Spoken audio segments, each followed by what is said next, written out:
Hello friends, welcome to you on my YouTube channel Pankaj गोगानी।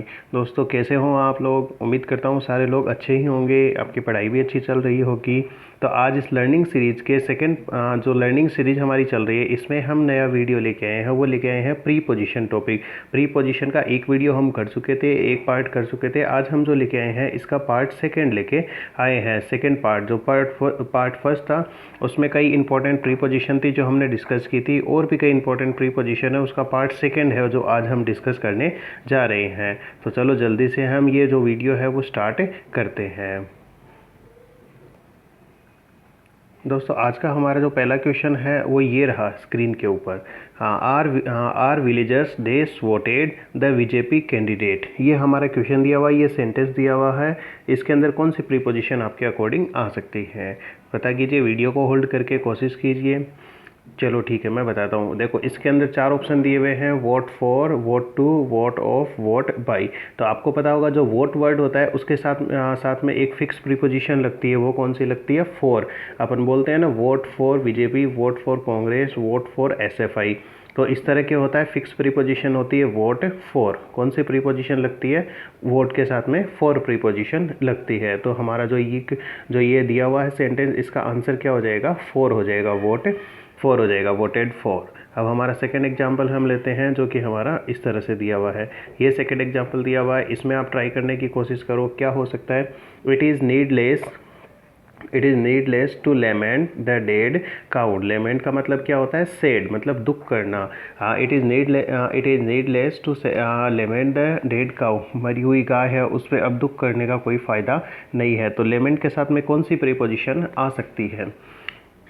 लेमेंट जो ये काफ़ी इंपॉर्टेंट, वोकेब की दृष्टि से भी काफ़ी इंपॉर्टेंट वर्ड है, जो बहुत एग्जाम के अंदर पूछा जाता है। स्पेशली बैंक और एसएससी कई बार इस वर्ड को पूछ चुकी है। तो इस वर्ड का मीनिंग भी आप ध्यान रखें। लेमेंट मीन्स क्या होता है? सैडनेस होता है। अब जो लेमेंट वर्ड होता है ये एक प्री पोजिशन लेता है। वो कौन सी प्री पोजिशन लेता है? फोर। कौन सी प्री पोजिशन लेता है साथ में? फोर। तो इसके अंदर क्या हो जाएगा? It is needless to lament for the dead cow. मरी हुई गाय के लिए लेमेंट करना, दुख करना, उससे कोई फ़ायदा नहीं है। इसके बाद अगला एग्जाम्पल हमारा जो दिया हुआ है वो इस तरह से दिया हुआ है: Mamata is habituated dash rising early. ये हमारा सेंटेंस दिया हुआ है। ये कोई गर्ल है, ये क्या है? हैबिचुअल है, जल्दी उठने के, जैसा कि हमारे को सबको होना चाहिए, लेकिन ये दिया हुआ है। तो आपको पता होगा जो हैबिचुअल वर्ड होता है उसके साथ में एक फिक्स प्रीपोजिशन लगती है। वो कौन सी लगती है? टू। कौन सी लगती है? टू। हैबिचुअल टू होता है, ये अपनी फिक्स प्रीपोजिशन होती है। हैबिट हो गया, हैबिट वर्ड से बना हुआ है। हैबिट वर्ड मेन वर्ड इसके अंदर रूट वर्ड हो गया। तो हैबिचुअल है, उसके साथ में एक फिक्स प्रीपोजिशन लग जाएगी। वो कौन सी लग जाएगी? टू लग जाएगी। तो हमारा जो ये सेंटेंस है उसमें इसका आंसर है वो क्या हो जाएगा? टू हो जाएगा। दोस्तों, उम्मीद करता हूँ आपको जो वीडियो है अच्छा लग रहा है, समझ में भी आ रहा होगा कंटेंट। चलो अब नेक्स्ट एग्जाम्पल देखते हैं। नेक्स्ट एग्जाम्पल हमारा रहा ये: we are deprived dash our freedoms. इस तरह से हमारा एग्जाम्पल दिया हुआ है। अब स्क्रीन पे विजिबल हो रहा है।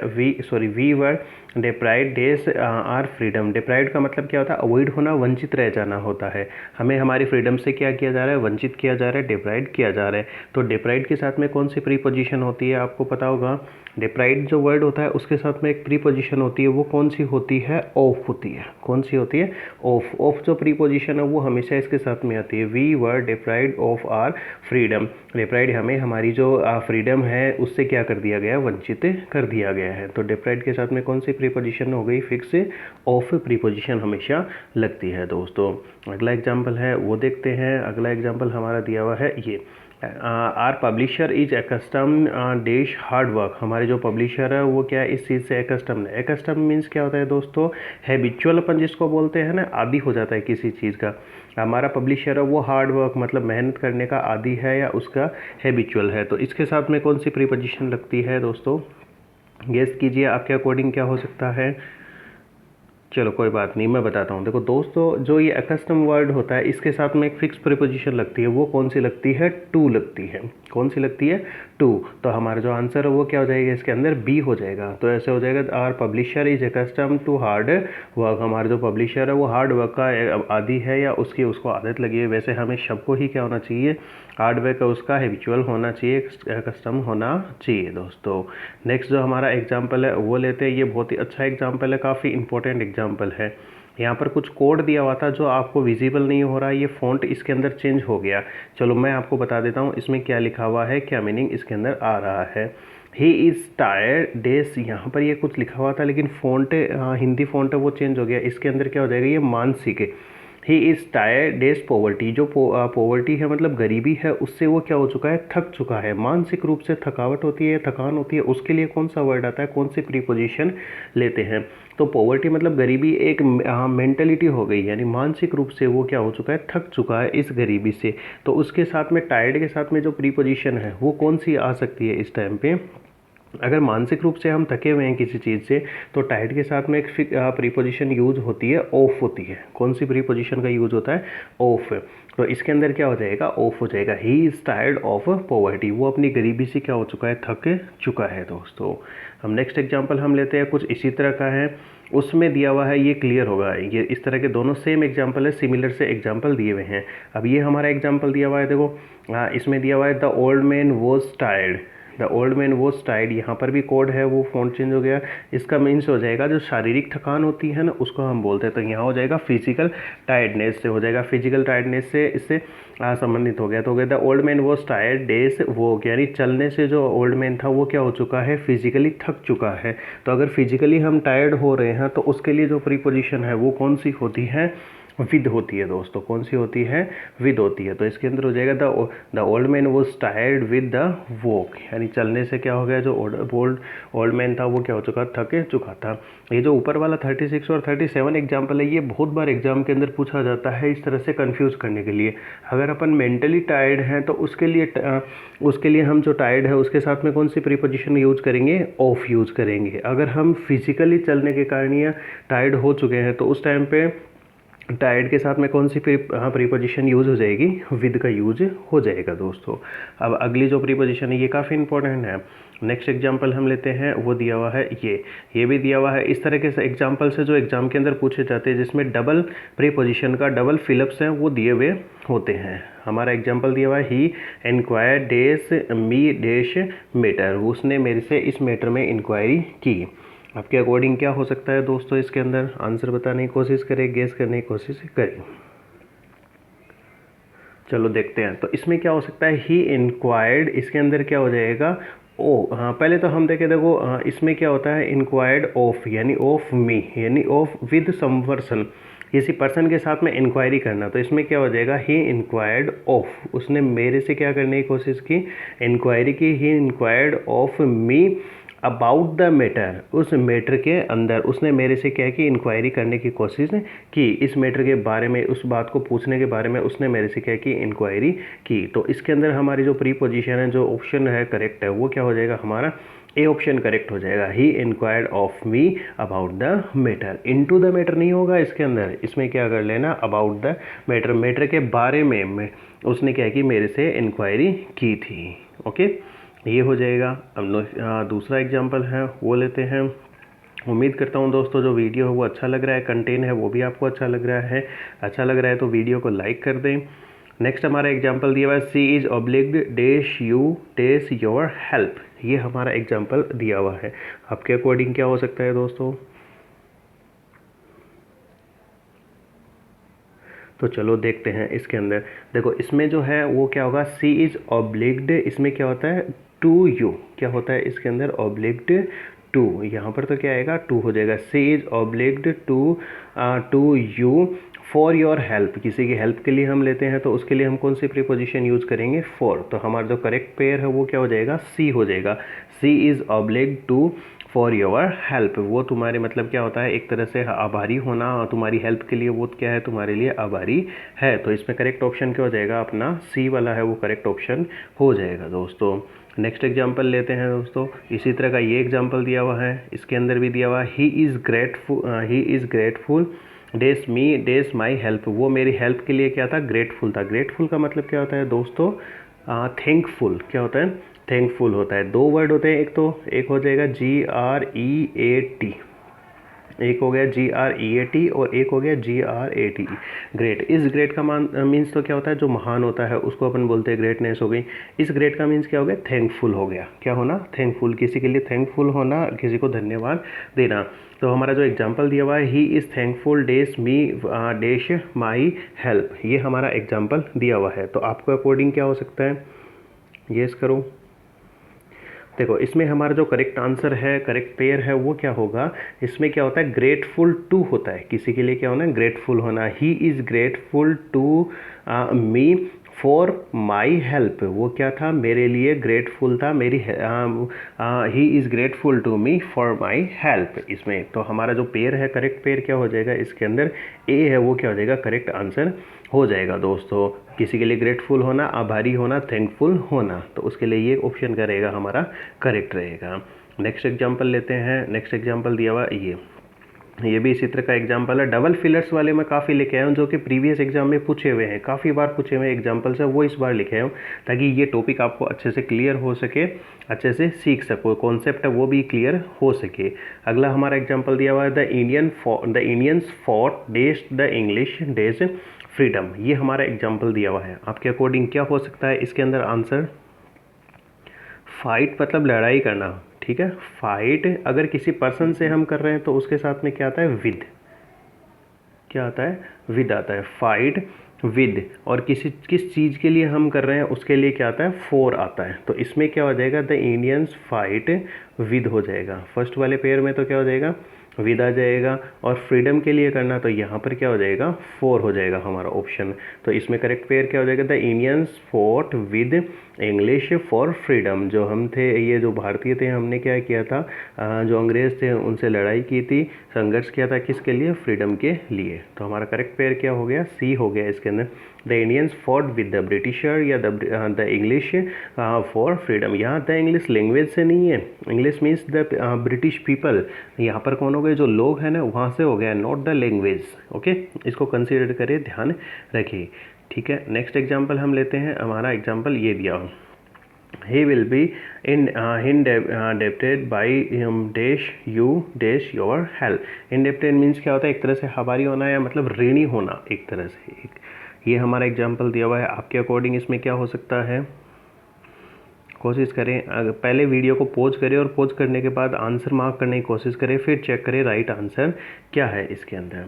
तो चलो देखते हैं राइट आंसर इसमें क्या है, he will be indebted to you हो जाएगा। वो तुम्हारे लिए क्या है, ऋणी है किसी चीज़ के लिए। तो चीज़ के लिए है तो यहाँ पर क्या हो जाएगा, अपना फॉर हो जाएगा। क्या हो जाएगा, फॉर हो जाएगा। He will be indebted to you for your help, वो तुम्हारी इस हेल्प के लिए तुम्हारा क्या रहेगा, बहुत ज़्यादा ऋणी रहेगा या फिर एक तरह से आभारी ही रहेगा। तो हमारा जो करेक्ट पेयर है वो क्या हो जाएगा, ए इसके अंदर करेक्ट आंसर हो जाएगा। दोस्तों उम्मीद करता हूँ पसंद आ रहा है वीडियो, अच्छा लग रहा है।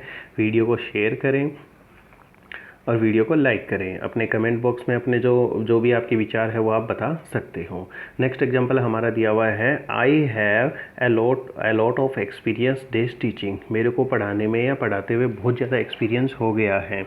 तो एक्सपीरियंस वर्ड है, उसके साथ में हम कौन से फिक्स प्रीपोजिशन है वो यूज़ करेंगे। इस सेंटेंस में आपके अकॉर्डिंग क्या हो सकता है, देखो, I have a lot of experience of teaching होता है, इन टीचिंग होगा, इनटू टीचिंग होगा या फॉर टीचिंग होगा। क्या हो सकता है आपके according, I have lots of experience for teaching तो हो नहीं सकता, टीचिंग के लिए तो नहीं हो सकता, ये तो गलत हो जाएगा।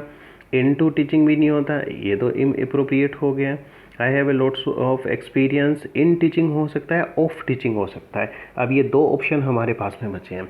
अब इसमें करेक्ट जो आंसर है वो हमारा क्या होगा, इसके अंदर होगा करेक्ट आंसर होगा बी। क्या होगा, बी। यहाँ पर क्या आएगा, अपना इन ऑप्शन आएगा।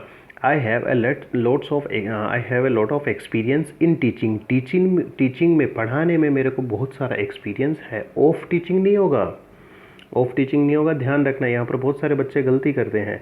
इसमें करेक्ट क्या होगा, टीचिंग में, क्योंकि एक प्रोफेशन है, इसके लिए इसमें क्या हो जाएगा, एक कैरियर ऑक्यूपेशन है, इसलिए इसमें करेक्ट ऑप्शन क्या होगा, इन है, वो क्या होगा, करेक्ट होगा। दोस्तों नेक्स्ट एग्जाम्पल, उम्मीद करता हूँ कि जो बताया जा रहा है कॉन्सेप्ट वो समझ में आ रहा है, क्लियर भी हो रहा है। नेक्स्ट एग्जाम्पल ये रहा आपके सामने। इसमें भी यहाँ पर फ़ॉन्ट चेंज हो गया जिसके कारण क्लियरली विजिबल नहीं हो रहा, लेकिन मैं आपको एक्सप्लेन कर दूंगा जिससे ये समझ में आ सके। दोस्तों हमारा एग्जाम्पल दिया हुआ है, he is blind dash one eye. वो एक आँख से क्या है, अंधा है, उसको दिखाई नहीं देता। यहाँ पर जो कोड दिया हुआ है ये हो गया, यहाँ पर हो जाएगा जो शारीरिक अक्षमता होती है, शारीरिक रूप से अंधता होती है, यानी ब्लाइंड है, फिजिकली वो क्या है, ब्लाइंड है। अगर कोई भी पर्सन आँख से अंधा है, फिजिकली वो क्या है, ब्लाइंड है, तो उसके लिए एक फिर ब्लाइंड के साथ में जो प्रीपोजिशन जो यूज होती है वो कौन सी होती है, ऑफ। कौन सी प्रीपोजिशन का यूज़ होता है, ऑफ प्रीपोजिशन का यूज़ होगा। He is blind of one eye, वो एक आँख से क्या है, अंधा है। तो यहाँ पर क्या हो जाएगा, जो अगर फिजिकली है, अगर शारीरिक रूप से हम क्या है, अंधा है, मतलब कोई हैंडीकेप्ड है या मतलब एक सक्षम है, तो उसके लिए हम क्या लेंगे, ब्लाइंड के साथ में ऑफ प्रीपोजिशन उसका यूज हो जाएगा। अब अगला एग्जाम्पल लेते हैं, उससे ये और ज़्यादा क्लियर होगा। अगला एग्जाम्पल भी हमारा इसी तरह का दिया हुआ है, इससे ये चीज़ और ज़्यादा अच्छे से क्लियर हो पाएगी। इसमें अगले में ये दिया हुआ है, अ father is blind dash the fault of his सन। यहाँ पर जो दिया हुआ है ये क्या हो जाएगा, मतलब जानबूझ के मेंटली क्या होना, हाँ, एब्सेंट रहना। यानी जो फादर है वो अपने बच्चे की जो गलतियाँ हैं उसको लेके क्या है, मतलब अंधे बने हुए हैं, जानबूझ के क्या कर रहे हैं, अंधता कर रहे हैं। तो ये हो जाएगी मानसिक अंधता हो जाएगी, और वो क्या हो जाएगी, शारीरिक अंधता। यानी जानबूझ के क्या बने हुए हैं, अनजान बने हुए हैं, जबकि उनको पता है। तो इसमें क्या हो जाएगा, जो ये ब्लाइंड दिया हुआ है उसके साथ में दूसरी कौन सी प्रीपोजिशन का यूज़ हो जाएगा यहाँ पर, इसके साथ में हो जाएगा, ब्लाइंड के साथ में हो जाएगा प्रीपोजिशन टू का यूज़ होगा। किसका होगा, टू का। तो ये हो जाएगा, a father is blind to the fault of his son. जो फादर है वो अपने बेटे की जो फॉल्ट है, जो गलतियां हैं, उनसे क्या है, अभी भी अंधे बने हुए हैं, जानबूझ के क्या बने हुए हैं, उनको इग्नोर कर रहे हैं। अगर ब्लाइंड फिजिकली हो तो क्या हो जाएगा, ब्लाइंड के साथ में ऑफ लग जाएगा। लेकिन अगर मेंटली है, जानबूझ के अगर अंधा बन रहा है, कोई जानबूझ के अनजान बन रहा है, तो उसके साथ में कौन सी प्रीपोजिशन हो जाएगी, टू प्रीपोजिशन का यूज हो जाएगा दोस्तों। ठीक है दोस्तों, समझ में आ रहा है। इस तरह के एग्जाम में पूछते हैं बहुत सारे। अब नेक्स्ट हमारा जो एग्जाम्पल दिया हुआ है ये, he is blessed dash good health and is blessed children. ये दिया हुआ है, ब्लेस्ड मतलब क्या होता है, आशीर्वाद देना होता है। तो ये हमारा एग्जाम्पल दिया हुआ है, तो इसके अकॉर्डिंग आप में क्या हो सकता है, देखो इसमें क्या होता है, ब्लेस्ड विद गुड हेल्थ, यानी किसी को अच्छे स्वास्थ्य की कामना करना या आशीर्वाद देना। तो फर्स्ट हमारा ऑप्शन है, उसमें तो क्या हो जाएगा, विद हो जाएगा। विद दो ऑप्शन में दिया हुआ है, ये हम देख सकते हैं, he is blessed with good health and is blessed in children. इसमें क्या हो जाएगा, इन हो जाएगा, यानी बच्चों को जो आशीर्वाद दिया गया वो किस अच्छी स्वास्थ्य के लिए, और इज ब्लेस्ड इन चिल्ड्रन, यानी बच्चों को जो आशीर्वाद दिया गया था वो किस तरह से, अच्छे स्वास्थ्य के लिए दिया गया था। तो इंटू नहीं हो सकता, इसके अंदर जो अप्रोप्रिएट ऑप्शन है वो कौन सा रहेगा, हमारा ए ऑप्शन क्या रहेगा, इसमें करेक्ट रहेगा। तो हमारा जो राइट पेयर है वो क्या हो जाएगा, इसके अंदर ए हो जाएगा। He is blessed with good health and is blessed in children. उसको मतलब अच्छे स्वास्थ्य का और बच्चों के लिए आशीर्वाद दिया गया। नेक्स्ट हमारा जो एग्जाम्पल दिया हुआ है ये इस तरह का, ये बहुत बार एग्जाम में पूछा हुआ है। अकॉर्डेंस प्रीपोजिशन उसका कई बार पूछते हैं, और अगर इसमें नहीं आता है तो अपने क्लोज टेस्ट वगैरह में बहुत हेल्पफुल रहने वाली ये प्रीपोजिशन है। देखो अकॉर्डेंस होती है, इसके साथ में जो प्रीपोजिशन यूज़ होती है वो दी है इन अकॉर्डेंस विद। कौन सी प्रीपोजिशन होती है, फिक्स प्रीपोजिशन होती है, in accordance with, WITH with. तो इसमें ये एक फिक्स पेयर होता है, इन अकॉर्डेंस विद। तो इसमें हमारा जो फर्स्ट पेयर है ये इसमें करेक्ट हो जाएगा, in accordance with the law of India the president is the supreme head of the government. Bharat के कानून के अकॉर्डिंग हमारा जो सर्वोच्च जो हेड होता है सरकार का वो कौन होता है, प्रेसिडेंट होता है, राष्ट्रपति होता है। तो ये पेयर आप लोग ध्यान रखना, इन अकॉर्डेंस विद, कौन सा हो जाएगा, इन अकॉर्डेंस विद। तो इसमें हमारा राइट पेयर क्या हो जाएगा, इन और विद। ये हमारा क्या हो जाएगा, करेक्ट आंसर हो जाएगा। अब हमारा अगला एग्जाम्पल दिया हुआ है ये, he has pride days wealth. Pride का मतलब क्या होता है, गर्व होना, लेकिन इस तरह से एक जो ये दिया हुआ है इसमें क्या हो जाएगा, अभिमान होना एक तरह से। He has pride days wealth, उसको अपनी वेल्थ है, जो अपनी संपत्ति है या जो भी पैसे हैं उस पर क्या हो सका है, उसको प्राइड है, गर्व है। तो इसमें यहाँ पर जो फिक्स प्रीपोजिशन है या जो राइट आंसर है वो क्या हो जाएगा दोस्तों, बी हो जाएगा। He has pride for wealth, उसको किस चीज़ के लिए प्राइड है, किस चीज़ पे गर्व है, अपनी वेल्थ के लिए, अपनी संपदा है उसके लिए इसमें क्या है, गर्व है। तो इसमें करेक्ट आंसर क्या हो जाएगा, 4 हो जाएगा, बी हो जाएगा दोस्तों। नेक्स्ट हमारा जो एग्जाम्पल दिया हुआ है ये भी बहुत बार एग्जाम में पूछा जाता है, और बच्चे बोलने में बहुत गलती करते हैं। जब हम स्पोकन जब हम बोलते हैं तो उसमें भी इसकी गलती होती है, और बहुत ही ईजी एग्जाम्पल है। एग्जाम्पल इस तरह से दिया हुआ है, it is 10 o'clock dash my watch. मेरी घड़ी में कितने बजे हैं, to my watch, from my watch, by my watch और विद माई वॉच। इसमें जो करेक्ट आंसर है वो क्या होगा, इसमें होगा बाई माई वॉच। कौन सा होगा दोस्तों, बाई माई वॉच हो जाएगा। It is 10 o'clock by my watch. कई बार हमें किसी से क्वेश्चन भी पूछना चाहें, what is the time in your watch, नहीं, what is the time by your watch. आज आपकी जो वॉच है, घड़ी है, उसमें कितना टाइम हो गया है।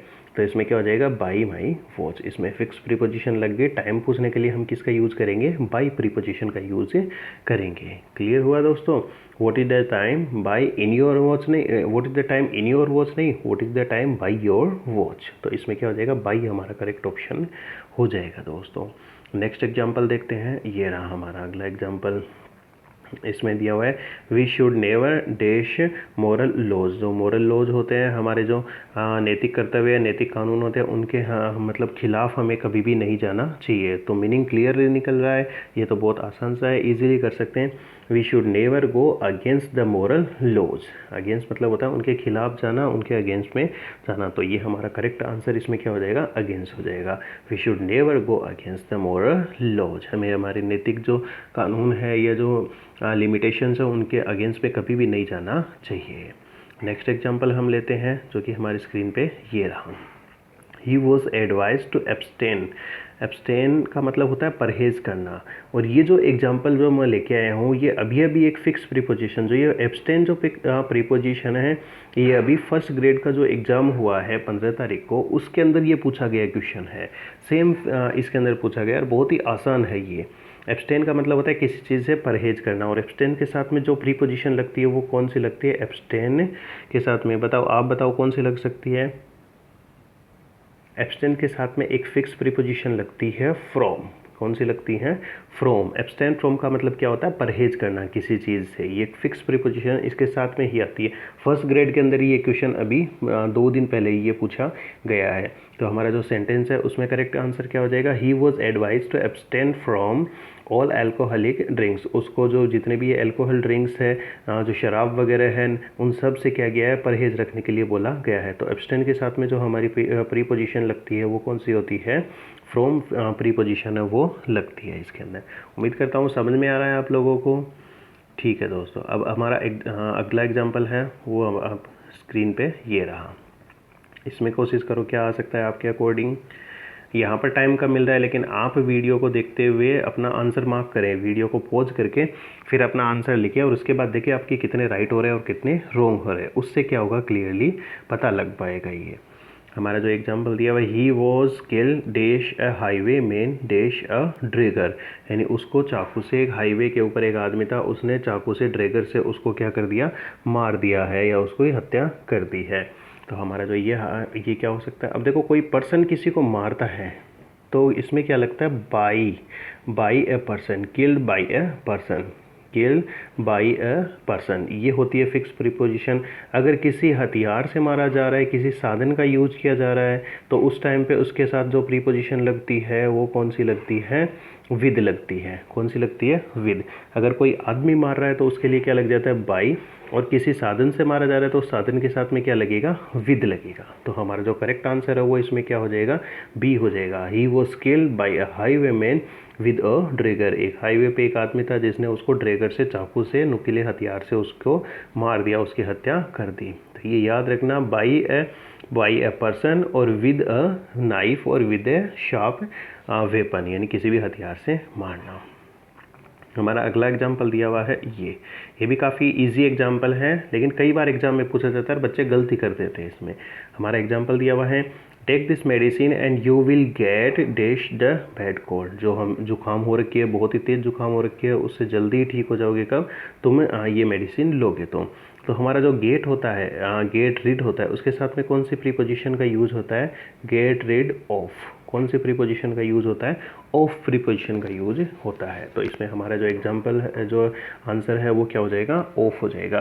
Take this medicine and you will get rid of bad cold. जल्दी तुम क्या हो जाओगे, ठीक हो जाओगे। अब नेक्स्ट हमारा जो एग्जाम्पल है वो देखते हैं। ये दिया हुआ, आई challenge my opponent A fight. मैंने अपना जो ओपोनेंट था, जो अपना प्रतिद्वंदी था, उसको चैलेंज किया फाइट के लिए।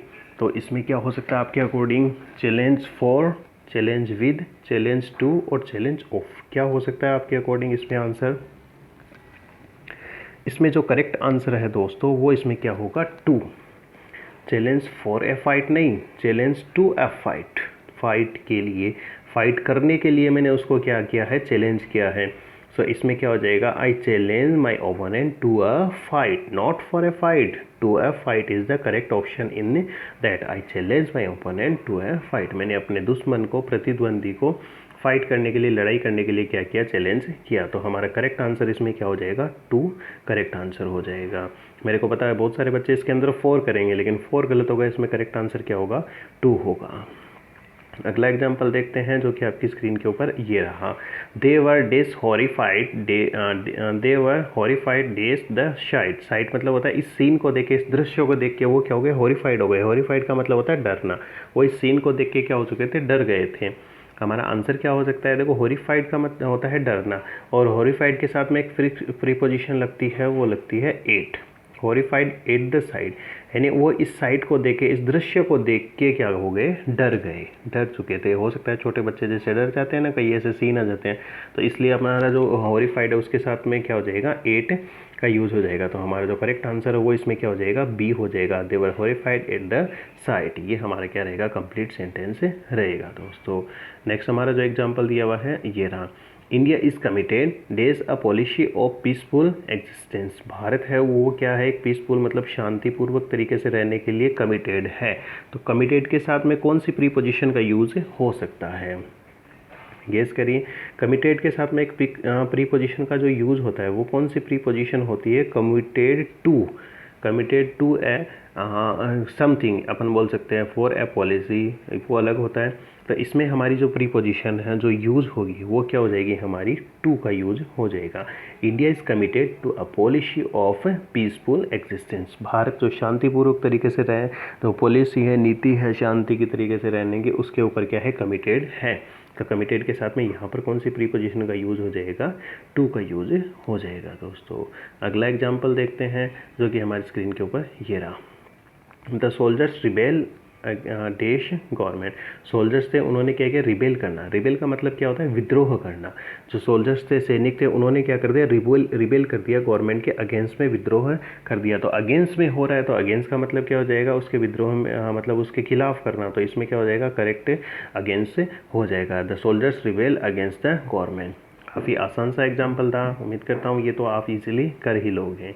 अगला एग्जाम्पल देखते हैं क्योंकि हमारी स्क्रीन पे ये रहा। ये बहुत बार एग्जाम में पूछा जाता है, बहुत ही इंपॉर्टेंट एग्जाम्पल है ये। कोशिश करें वीडियो को पॉज करके, अगर ये राइट हो रहा है तो बहुत ही अच्छी बात है।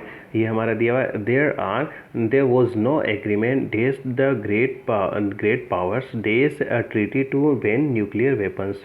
जो बहुत सारे देश थे, जो महाशक्तियाँ, उनके बीच में न्यूक्लियर वेपन्स को बैन करने के लिए क्या हुई थी? ट्रीटी हुई थी। तो इसमें हमारा करेक्ट ऑप्शन है वो क्या हो सकता है? गेस करने की कोशिश करें। देखो इसमें क्या होता है, यहाँ पर क्या होता है, इसमें एक प्रीपोजिशन देखो बिटवीन और अमंग होता है। इन दोनों में आपको डिफरेंस पता होगा। बिटवीन का यूज़ होता है टू के लिए, जब कोई दो पार्टीज या दो ग्रुप्स हैं उनके बीच में अगर डिस्कशन हो रहा है तो हम यूज़ करेंगे बिटवीन का। लेकिन यहाँ पर तो क्या है दिया हुआ है? बहुत सारे मल्टीपल कंट्रीज हो गए ना, ग्रेट पावर्स हो गई है, कई कंट्रीज हो गई है। तो मल्टीपल कंट्रीज आती है, मल्टीपल पार्टीज होती हैं, तो उसके लिए हम जो प्रीपोजिशन का यूज़ करते हैं वो होती है अमंग। कौन सी होती है? अमंग। तो फर्स्ट वाला है उसमें तो क्या होएगा? अमंग हो जाएगा। अमंग हमारा राइट हो जाएगा पहले पेयर के अंदर, तो हो जाएगा there was no agreement among the great powers. अगला क्या हो जाएगा? ओन ए ट्रीटी, यानी कई जो देश थे वो इसके सपोर्ट में थे, कई इसके अगेंस्ट में थे, इसलिए इसमें करेक्ट ऑप्शन क्या हो जाएगा? There was no agreement among the great powers on a treaty to ban nuclear powers। यानी कई देश थे वो इससे एग्री नहीं हो पाए, और इसके कारण ये जो बैन करने वाला है जो ट्रीटी है उस पर सहमत नहीं हो पाए। तो इसमें हमारा जो करेक्ट आंसर है वो क्या हो जाएगा? अमंग और ऑन। करेक्ट ऑप्शन बी हो जाएगा दोस्तों। ये कई बार एसएससी ने भी पूछा है और पूछते भी हैं। अगला एग्जाम्पल हमारा दिया हुआ है ये। She has strong antipathy dash smoking. उसको बहुत ही मतलब, हाँ, एंटीपैथी का मतलब क्या होता है? हेट होता है। क्या होता है? हेट मतलब एक तरह से घृणा करना होता है। उसको स्मोकिंग से बहुत ही ज़्यादा हेटिंग है, वो उसके खिलाफ है, उसके अगेंस्ट में है। हमारा क्या ऑप्शन हो सकता है इसके अंदर? देखो एंटीपैथी मतलब किसी चीज़ के लिए होना, मतलब उसके खिलाफ होना, तो इस तरह से क्या हो जाएगा, एंटीपैथी 2 हो जाएगा। इसमें कौन सा ऑप्शन करेक्ट होगा? 2 हो जाएगा। She has strong antipathy to smoking, for smoking नहीं होगा, टू एंटीपैथी, एंटीपैथी के साथ में कौन सी लग जाएगी? प्रीपोजिशन 2 लग जाएगी। She has strong antipathy to smoking, उसको स्मोकिंग से क्या है, बहुत ज़्यादा घृणा है, उसको बहुत ज़्यादा हेटिंग है। ये हमारा क्या हो जाएगा? आंसर हो जाएगा।